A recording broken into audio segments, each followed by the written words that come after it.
I'll start by posing a rhetorical question. In terms of the democratic journey of our country, is the cup half full or is it half empty? And the conversation, what I will share with you this morning, I'll probably try to reach a conclusion of sorts at the end of the half an hour that's been assigned to me. Now, the private sector, I think it's being people who are in academia, this organized by Stratton, it's important to define what it is that we're talking about. The private sector, and I learned this from Google this morning, is that part of the economy that is not directly under government control. It is individuals and government and companies that operate in the country or in any ecosystem that are there for profit. Now that's a very, very dicey definition, because when they say not under government control, I wonder what they mean, because media itself, and many of you are in the media is arguably almost under government control, because the bulk of the revenue that we enjoy, Nation Media Group today, if you look at their P&L and you dissect it, I wonder what percentage of it would be direct revenue from the government. So would we argue therefore that it is under government or not?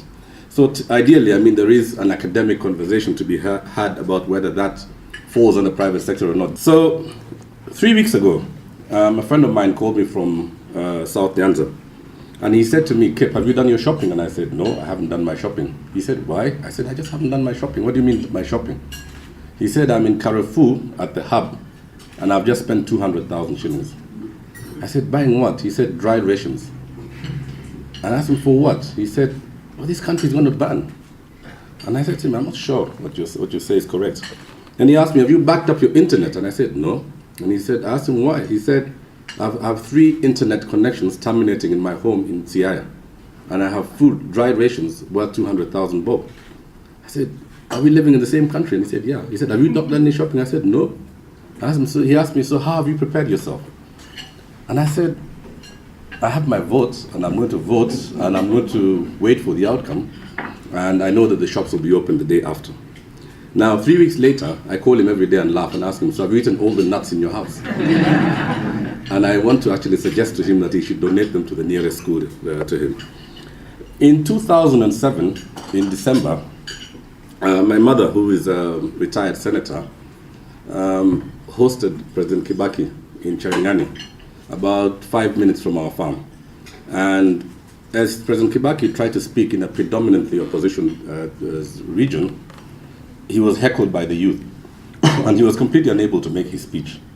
And my mother, being an elder and being a senior citizen, and as a mother would, got hold of the microphone, and because that's the village that she operates in, and she chided the crowd and told them to behave themselves and give the president an opportunity to make his speech. And that's exactly what happened. President Kibaki made his speech, and he left the place, and he went to continue with his campaign. 3 weeks later, the election was had, and little did I know that little action that she made, our small intervention, almost led to the demise of our entire family.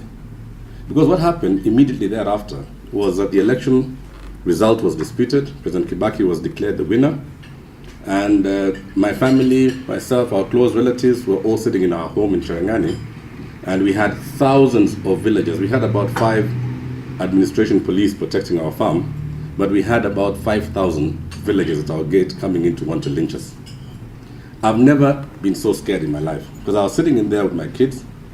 We had these guns, we had our security, but you do know that there is a statistic. There's so many guns to so many people. Even if they wanted to come in, there was absolutely no way you could protect yourself.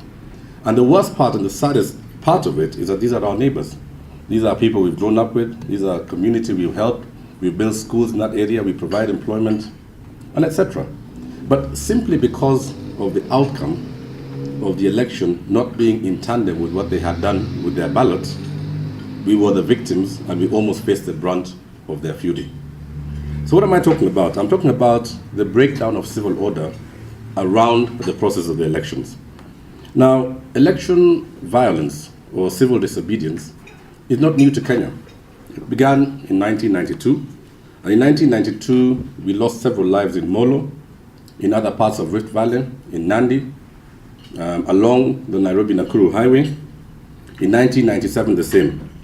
But by far, The worst incidence of it was in 2008, where over 1,000 lives were lost. Businesses lost about 300 billion shillings. We had cancellations in tourism in excess of 99 billion shillings. But before I go into that, let me just cast the context of where we are and why it is so important. The continent of Africa is undergoing rapid transformation. Today, Africa has a population of 1.1 billion people and contributes 4% of global trade and amounts to 2% of global investment. If you look at it in relative terms, economically, we are so far away from where we should be. Africa is almost a forgotten continent. The size of our economy, the entire GDP of Africa is equivalent to the GDP of France. I recollect, I think John, you must have been with us in Washington, D.C. during the Africa Leaders Forum.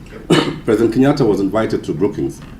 And as he was introduced by the late Professor Kimenyi, Professor Kimenyi said to him, "Mr. Kenyatta, welcome to the room.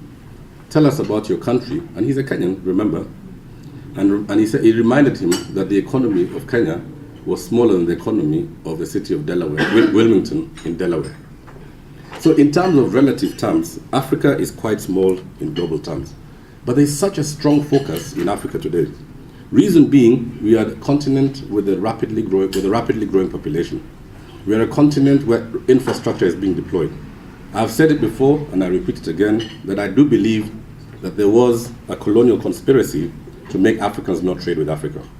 If you look at the construct of the continent of Africa today, there are 4 logical entry points in terms of economic activity. In the north, there is Cairo. In the south, there is Johannesburg. In the west, there is Lagos. And I dare to say, in the east, we have Nairobi. We sit in the most significant metropolis on the in the East African shoreboard. The continent right now is going through the transformation that it should have happened 100 years ago. Railways are being deployed, roads are being built, ports are being built, airports are being constructed. Medical intervention is coming in to see that our livelihoods are longer. 20 years ago, the average livelihood of a male African man was 52. I'm 52 today, so I should have been at the end of my life 20 years ago. But because of the intervention of good medical practices, that has gone up by about 20 years to about 70. So the reason why you see a big migration and a big focus by global brands in Africa is because there's growth.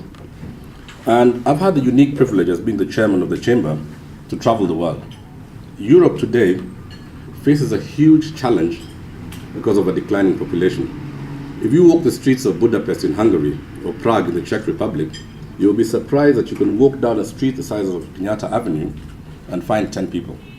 Now, those countries are faced with an even greater challenge because today they have anti-immigration policies, meaning that they don't want to invite outsiders to form a part of their population like the Americans have, and their populations are shrinking.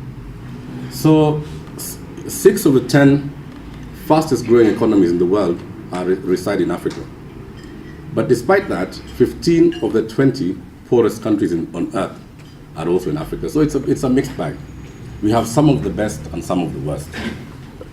But I cannot for the life of me understand why 53 years after independence, we don't have a single vessel that ply Cairo to Mombasa, that ply Lagos to Mombasa.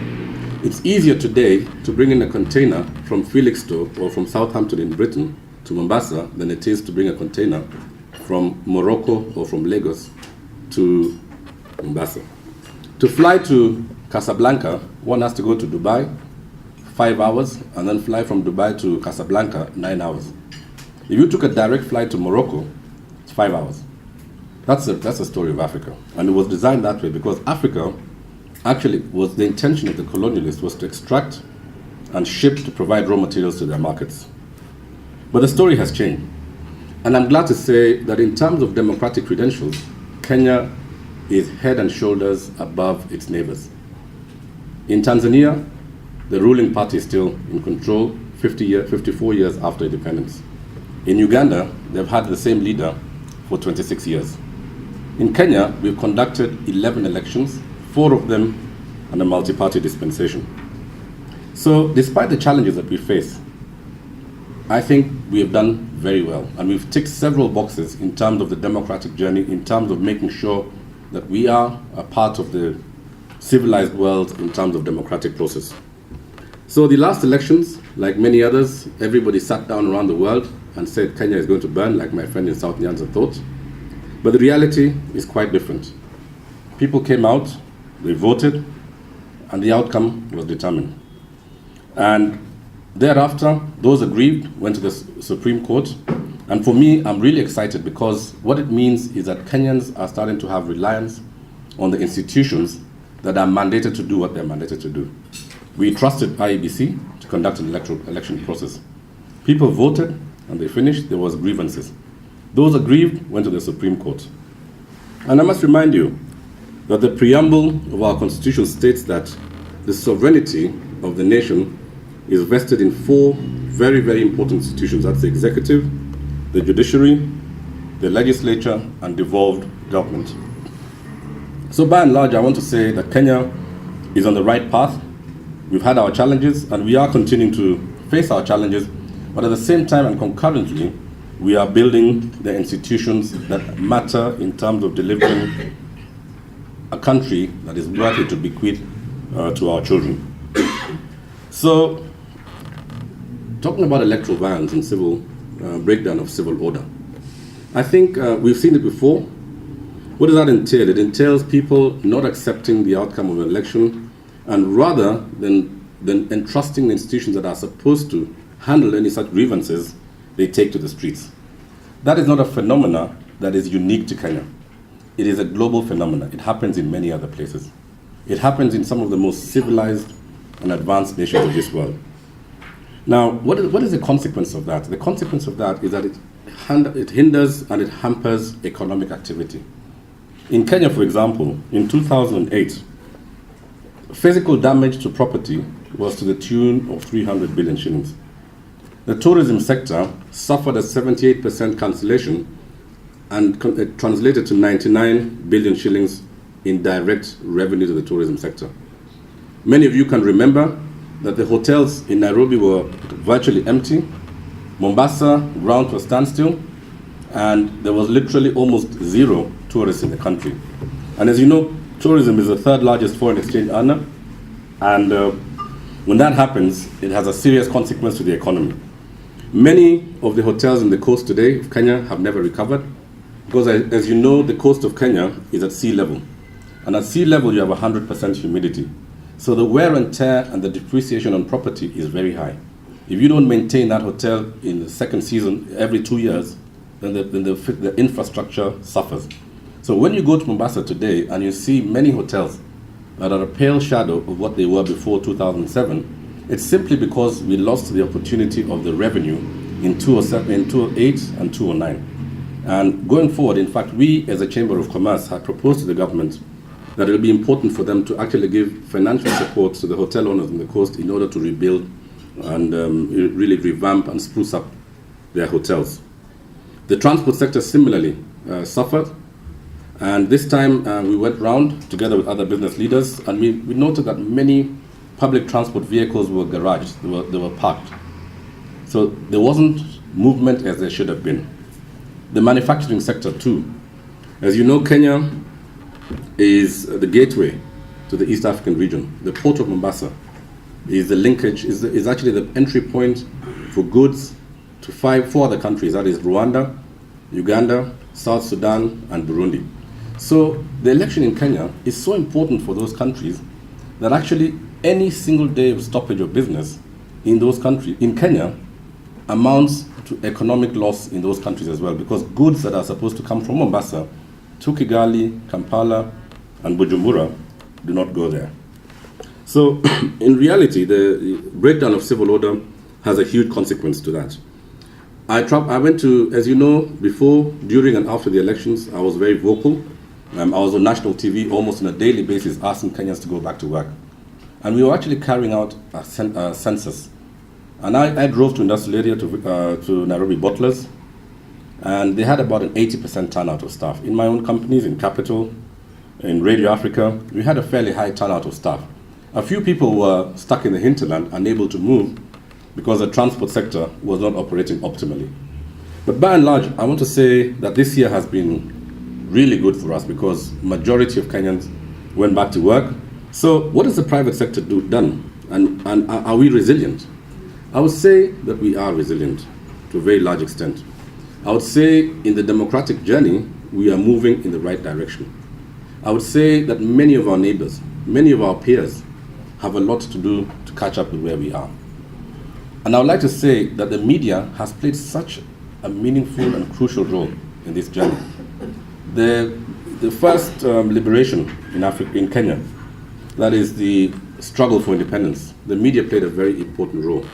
President Kenyatta himself was an author of a publication in the 1920s that was crucial to really motivate the fighters for the struggle for independence.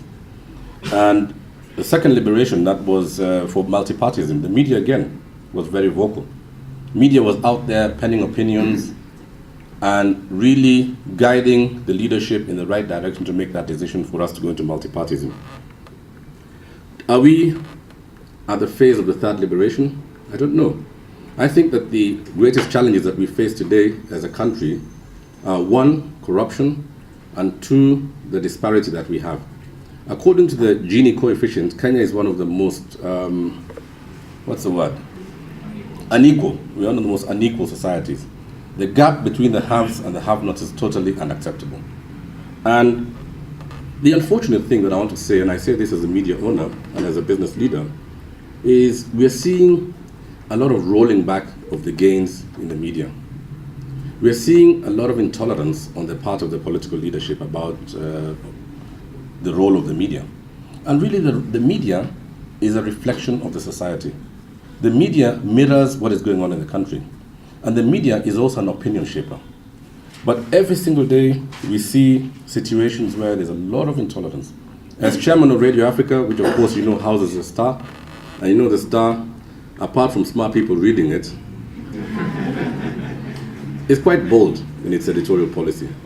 So if I shared, one day when I'm old and gray and I write my memoirs, I'll talk about some of the juicy details of the calls I get from very important people about the things that we say. But those are things that must be said, even if not for us, but for our children. If not for us to make this society a better place, to make it more equal. And I do believe that actually the role of media in fighting the graft is even more significant than those guys up the road in Integrity House. If we were to play our role and really carry out proper investigative journalism, I think we can make the price of corruption so high that nobody will ever want to participate in it. But in saying so, I think really we must speak to the leadership and tell them that it's time they backed off the media. It's time they let the media do what they have to do in creating a reflection of what our society really is. So what has the private sector done? Coalesced under Mkenya Daima, and Mkenya Daima is a BMO neutral, business membership organization neutral. It's not KEPSAs, it's not the chambers, it's not CAMS. It's a collective of business persons and organizations and opinion shapers and leaders. John Gumi and I, over the past few weeks, and many other leaders, Patrick Obath, Mugo Kibati, Vimal Shah, many of us, we've been very active. What have we been doing? We've been ensuring that we keep public confidence in this country high. We've been engaging our friends internationally. We've been penning op-eds. I'm sure many of you, if you Google my name, you'll find many opinions that I have shared in the media. We've engaged the leadership on both sides of the political divide, telling them of the importance of this country to stay as a unitary whole. A few days ago, my schoolmate in the University of Nairobi, David Ndii, started a secession debate. I'm looking for David. I want to have a cup of coffee with him this week because I don't agree with him. That's what we're doing. We've engaged the civil society, and we are continuing to tell people that Kenya is a country moving in the right direction, that Kenya is a country that's business as usual, that Kenya is a country that has ticked so many of the boxes in terms of democratic process, a thing that I cannot say about many of our neighbors and our peers. So in terms of resilience, my take is that we are a resilient country, that we are on the path to doing the right things. But then we must deal with corruption, we must deal with the disparity between the haves and the have-nots. So for my friend in South Nyanza, with his boxes and boxes of nuts, I'll be calling him and asking him to donate them to schools or hospitals. And my take is that in terms of the question that I asked at the beginning of this presentation, is the cup half full or is it half empty? My take is that it's half full. Thank you very much.